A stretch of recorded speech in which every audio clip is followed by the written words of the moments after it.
बच्चों, आज हम पढ़ेंगे कवि शमशेर बहादुर जी द्वारा रचित कविता उषा। प्रस्तुत कविता उषा में कवि शमशेर जी ने सूर्य उदय होने से पहले पल पल परिवर्तित होने वाली प्रकृति की सुंदरता का शब्द चित्र उकेरा है। उषा का अर्थ है रात बीतने के बाद जब अंधेरा छटने लगता है, तब से सूर्य उदय होने तक का समय। यह समय ही उषा काल कहलाता है। प्रातःकाल तथा भोर को ही उषा काल कहा जाता है। इस कविता में कवि ने प्रातःकालीन वातावरण का बहुत ही सुंदर वर्णन किया है। आइए अब हम उषा कविता की व्याख्या समझते हैं। प्रातः नभ था बहुत नीला शंख जैसे, भोर का नभ राख से लिपा हुआ चौका अभी गीला पड़ा है।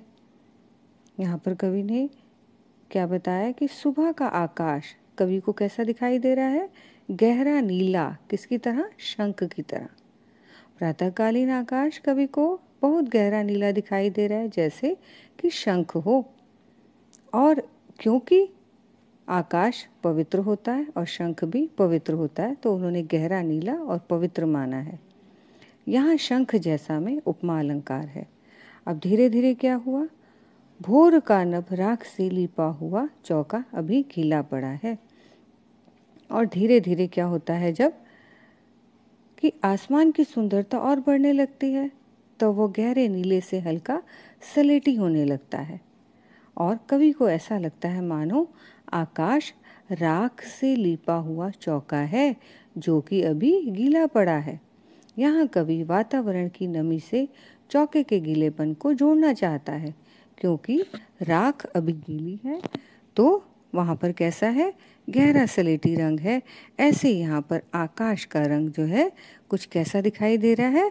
जैसे राख से लिपा हुआ चौका, जो जहाँ पर जिसमें अभी नमी के कारण जगह जगह सूखे और गीले के धब्बे दिखाई दे रहे हैं। बहुत काली सिल जरा से लाल केसर से कि जैसे धुल गई हो, स्लेट पर या लाल खड़िया चाक मल दी हो किसी ने। अब यहाँ पर देखिए कवि ने प्रातःकालीन आकाश का वर्णन करते हुए क्या कहा है कि जब सूर्य थोड़ा सा उगते समय ऊपर को उठता है तो हल्की सी लालिमा की रोशनी फैल जाती है।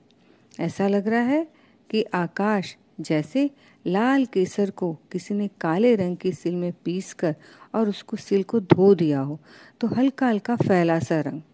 यहाँ कहने का मतलब यह है कि यहाँ लाल केसर से धुली काली सिल के समान आकाश दिखाई दे रहा है। यहाँ अंधेरा जो है वो काली सिल और सूर्य की जो किरणें हैं वो लाल केसर का प्रतीक है। अब यहाँ कवि ने दूसरा उदाहरण क्या दिया है? स्लेट पर या लाल खड़िया चाक मल दी हो किसी ने।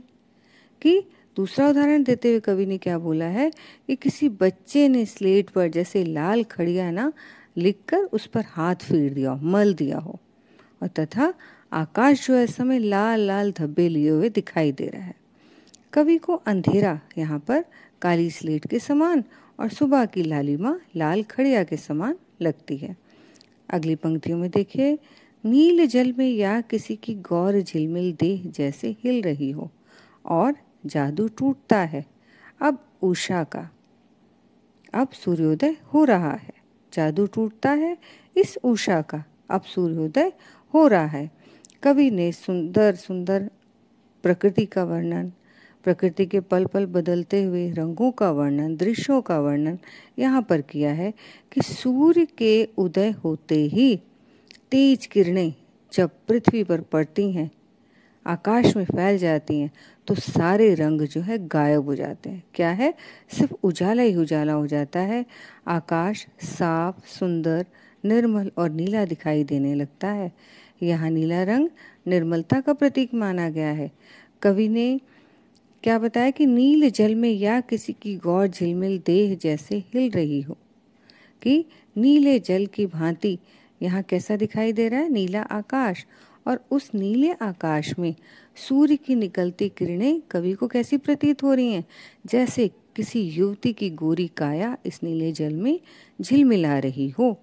और वातावरण कैसा है? धीमी हवा, नमी और सूर्य का प्रतिबिंब जो है पानी में हिलता हुआ दिखाई दे रहा है और जादू टूटता है। इस उषा का अब सूर्योदय हो रहा है।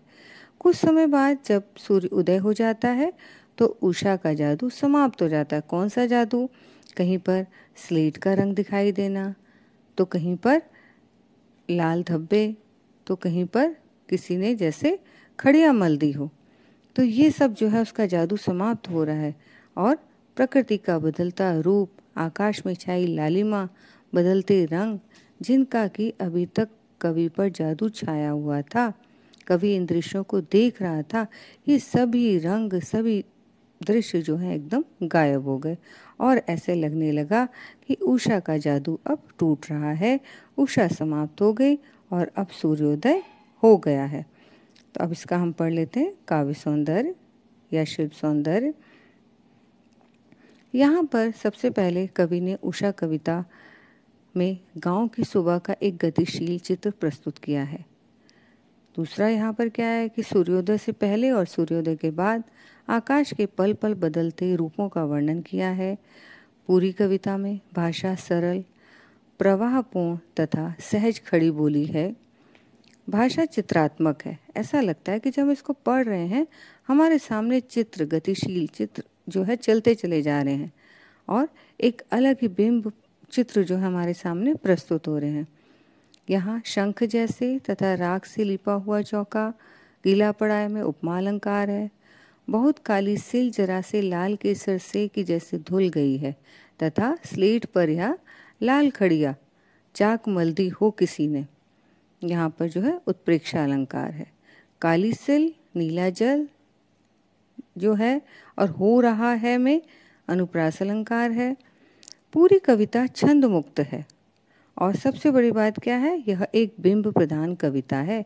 यहाँ पर 3 बिंब हैं, राख से लिपा हुआ चौका, केसर से धुली हुई सिल और उसके बाद तीसरा यहाँ पर उन्होंने एक बिंब और प्रस्तुत किया है स्लेट का। और ये बिंब जो है ग्रामीण वातावरण से ही लिए हैं जो कि